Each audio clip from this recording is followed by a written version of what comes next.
বন্ধুরা আমার, ইবাদত করলেই হবে না, ইবাদত করলেই হবে না। আল্লাহ তো বললেন ইবাদতের জন্য সৃষ্টি করছে, আপনি তো ইবাদত বন্দেগী করতেছেন। এখন আপনার ইবাদতটা যদি মানুষ দেখানো ইবাদত হয়ে থাকে, তাহলে আল্লাহ সুবহানাহু ওয়া তাআলার দরবারে আপনার ইবাদত কবুল হবে না। ঠিক কিনা বলেন?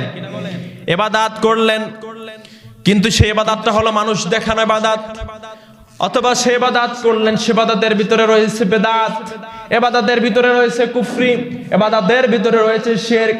যত ইবাদত করেন, আপনার ইবাদত, আমার ইবাদত আল্লাহ সুবহানাহু ওয়া তাআলার কাছে কবুল হবে না।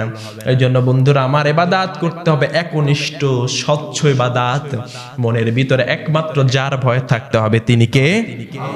আওয়াজ করে বলুন, তিনি কে?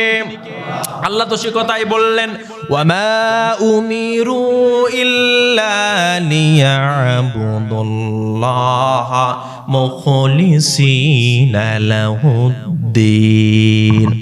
আল্লাহ সুবহানাহু ওয়া তাআলা সূরা বাইয়িনার 5 নম্বর আয়াতের ভিতরে বলে দিলেন, ওয়ামা উমিরু, আমি তো তাদেরকে সৃষ্টি করেছিলাম, সৃষ্টি করেছে জন্য ইল্লা লিয়াবুদুল্লাহ, আল্লাহ সুবহানাহু ওয়া তাআলা ব্যতীত কারো ইবাদত করবে না, মুখলিসিনা লাহুদ্দিন, তারা এমন ইবাদত করবে, ইবাদতটা একনিষ্ঠ স্বচ্ছ ভেজাল মুক্ত খাঁটি একটা ইবাদত হবে।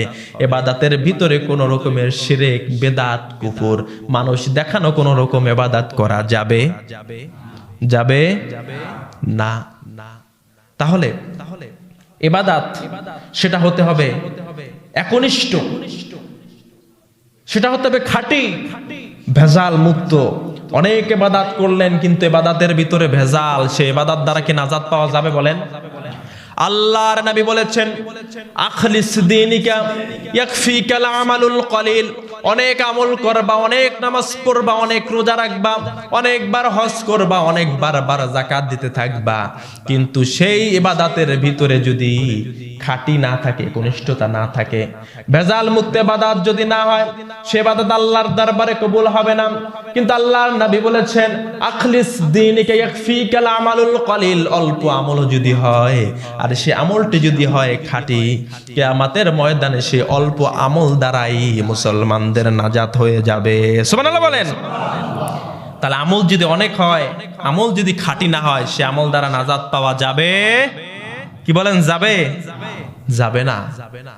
দেখা যায় যে আমরা এমন আমল করি, এমন ইবাদত করি, এমন বন্দেগী করি, এর ভিতরে মাঝে মধ্যে মানুষ দেখানো ইবাদতও আছে। ঠিক কিনা বলেন? চিন্তা করি, আমি একজন সমাজের গণ্যমান্য ব্যক্তি, আমি যদি মসজিদে না যাই, মানুষ কি বলবে? আছে কি না? আমি একজন সমাজের সমাজসেবক, আমি যদি নামাজ পড়তে না যাই, মানুষ বলবে সমাজসেবক নামাজ পড়তেছে না। অবশ্যই নামাজ পড়তে যেতে হয়। তাহলে মানুষ কি বলবে এই চিন্তা করে যদি নামাজে আসেন, সেই ইবাদত কি কবুল হবে? সেটি কি খাঁটি ইবাদত হবে? সেটি কি আল্লাহর উদ্দেশ্যে ইবাদত হবে? না, সেটা হবে মানুষ দেখানোর জন্য। মুসল্লিরা কি বলবে?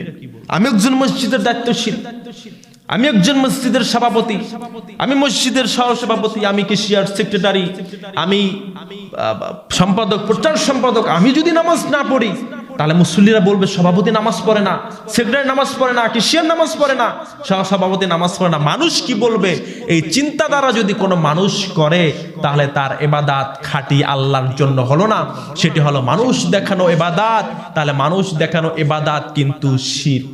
সেটি কি? এই আলোচনাটা সচরাচর করেন। আমরা শিরক বললেই অনেক সময় চলে যায় মাজারের দিকে, খাজা বাবার দিকে।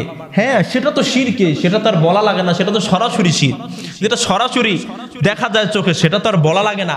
কিন্তু যেগুলো আমাদের বুঝের অভাব, সেগুলো তো একটু ভেঙে দিতে হয়। যেমন আমরা যখন মানুষ দেখানো ইবাদত করি, মানুষ কি বলবে, এটা কিন্তু আমি আবার কমিটিকে উদ্দেশ্য করে বলতেছি না, জাস্ট ফর এক্সাম্পল, একটি উদাহরণ মাত্র। সে যেই হোক না কেন, একজন সমাজের গণ্যমান্য ব্যক্তি, একজন মুরব্বী, সে যদি মানুষ দেখানো ইবাদত করে যে আমি মুরব্বী হয়ে গেছি, দাড়িগুলো পেকে গেছে, সে হতে পারে আমি, হতে পারে আপনি, যে করি, তাহলে সেটি আল্লাহর জন্য হবে না, সেটি হবে মানুষের জন্য। যদি মানুষের জন্য এরকম কোন ইবাদত বন্দেগী হয়ে থাকে, তাহলে সেই ইবাদত হবে শিরিক, কারণ সেটা আল্লাহর জন্য হচ্ছে না, সেটা হচ্ছে মানুষের জন্য। আর আল্লাহকে বাদ দিয়ে মানুষের জন্য কোন ইবাদত করার নামই হচ্ছে শিরিক, ঠিক কিনা বলেন? এজন্য মানুষকে দেখানো কোন ইবাদত করা যাবে না। এজন্য আমাদের ইবাদত করতে হবে আল্লাহর সন্তুষ্টির জন্য। কার জন্য? কার জন্য? আল্লাহর সন্তুষ্টির জন্য। তাহলে আমরা নামাজ পড়বো কার জন্য? রোজা রাখবো কার জন্য? হজ করবো কার জন্য? স্ত্রী পিটাবো কার জন্য? হ্যাঁ, স্ত্রী পিটানো যাবে না বন্ধুরা আমার। তাহলে আমাদের সকল ইবাদত হবে। মসজিদ গড়বো, এটাও কার জন্য হবে? কথা বলেন। মসজিদের যে সেবা করবে এটাও কার জন্য হবে? আমরা যদি মাহফিল করি সেটাও কার জন্য হবে?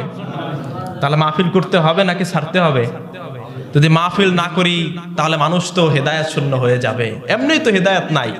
অনেকে আমাদের কাছে এসে বলে, জবাব দেই না, ব্রেন্ডের ভিতরে থাকে কথা কিন্তু বলি না। বুঝলে বলা যায়, না বুঝলে যে না বলার পরে যদি না বুঝে তাকে তো বলে কোনো লাভ নাই। অনেকে এসে বলে, হুজুর হেদায়েত নাই, মাহফিল দিয়ে কি হবে? মাহফিলে হেদায়েত নাই। হেদায়েত তো বাট এমনিই নাই। মাহফিল না দিলে তো মানুষ আরো গোমরা হয়ে যাবে। ওই মাহফিলের উসিলে 2-4 জন আছে এখনো যা নামাজ পড়ে, এক কাতার পাওয়া যায় ফজর, জোহর, আসর, মাগরিবে। ওই মাহফিল না দিলে এক কাতারও পাওয়া যাবে না, ঠিক কিনা বলেন? হেদায়েত নাই সেটা সত্য, মাহফিলে হেদায়েত এখন আর আগের মতো হয় না, কিন্তু তারপরেও তো কিছু আছে। কোরআনের কথা তো বন্ধ করা যাবে না, যাবে? রাসূলুল্লাহর কথা বন্ধ করা যাবে? আমরা যদি বলি হেদায়েত নাই, এই কথা চিন্তা করে কোরআনের মাহফিলগুলো বন্ধ করে দেই, তাহলে কোরআন সুন্নাহর কথা তো সমাজে থাকবে না, তাহলে তো সব বন্ধ হয়ে যাবে। আল্লাহর পৃথিবীতে, আল্লাহর জমিনে কথা হবে কোরআন এবং সুন্নাহর কথা, সেগুলো যদি আমরা বন্ধ করে দিই তাহলে তো আল্লাহর কথা থাকলো না। আমরা যে আল্লাহর গোলাম, আল্লাহর কথা যদি না বলি তাহলে কারা বলবে? এজন্য মাহফিলের জন্য চেষ্টা আমাদের করতে হবে নাকি বসে থাকতে হবে? জি করতে হবে। আচ্ছা, যদি করতে হয় তাহলে